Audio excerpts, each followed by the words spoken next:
श्री राम पंचषष्टितम सर्ग। लक्ष्मण का श्री राम को समझा बुझाकर शांत कराना।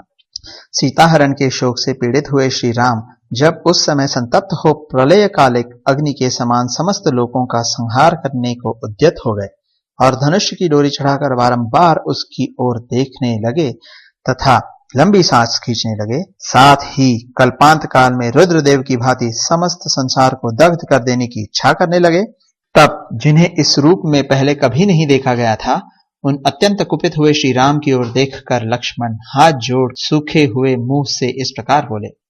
आर्य, आप पहले कोमल स्वभाव से युक्त, जितेंद्रिय और समस्त प्राणियों के हित में तत्पर रहे हैं। अब क्रोध के वशीभूत होकर अपनी प्रकृति मतलब स्वभाव का परित्याग न करें। चंद्रमा में शोभा, सूर्य में प्रभा, वायु में गति और पृथ्वी में क्षमा जैसे नित्य विराजमान रहती है, उसी प्रकार आप में सर्वोत्तम यश सदा प्रकाशित होता है। आप किसी एक के अपराध से समस्त लोगों का संहार न करें। मैं यह जानने की चेष्टा करता हूं कि यह टूटा हुआ युद्धोपयोगी रथ किसका है, अथवा किसने किस उद्देश्य से जुए तथा अन्य उपकरणों सहित इस रथ को तोड़ा है, इसका भी पता लगाना है। राजकुमार, यह स्थान घोड़ों की खुरों और थके पहियों से खुदा हुआ है, साथ ही खून की बूंदों से सींच उठा है। इससे सिद्ध होता है कि यह महाभयंकर संग्राम हुआ था, परंतु यह संग्राम चिन्ह किसी एक ही रथी का है, दो का नहीं। वक्ताओं में श्रेष्ठ श्री राम, मैं यहाँ किसी विशाल सेना का पदचिन्ह नहीं देख रहा हूं, अतः किसी एक ही के अपराध के कारण आपको समस्त लोगों का विनाश नहीं करना चाहिए, क्योंकि राजा लोग अपराध के अनुसार ही उचित दंड देने वाले, कोमल स्वभाव वाले और शांत होते हैं। आप तो सदा ही समस्त प्राणियों को शरण देने वाले तथा उनकी परम गति हैं।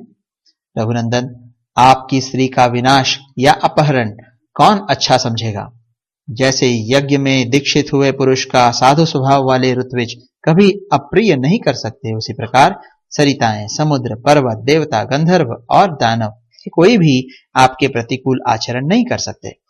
राजन, जिसने सीता का अपहरण किया है उसी का अन्वेषण करना चाहिए। आप मेरे साथ धनुष हाथ में लेकर बड़े बड़े ऋषियों की सहायता से उसका पता लगावे।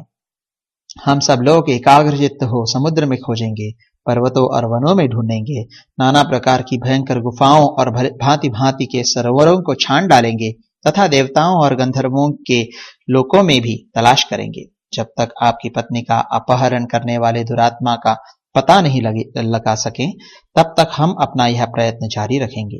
कौशल नरेश, यदि हमारे शांतिपूर्ण बर्ताव से देवेश्वरगण आपकी पत्नी का पता नहीं देंगे तो उस अवसर के अनुरूप कार्य आप कीजिएगा।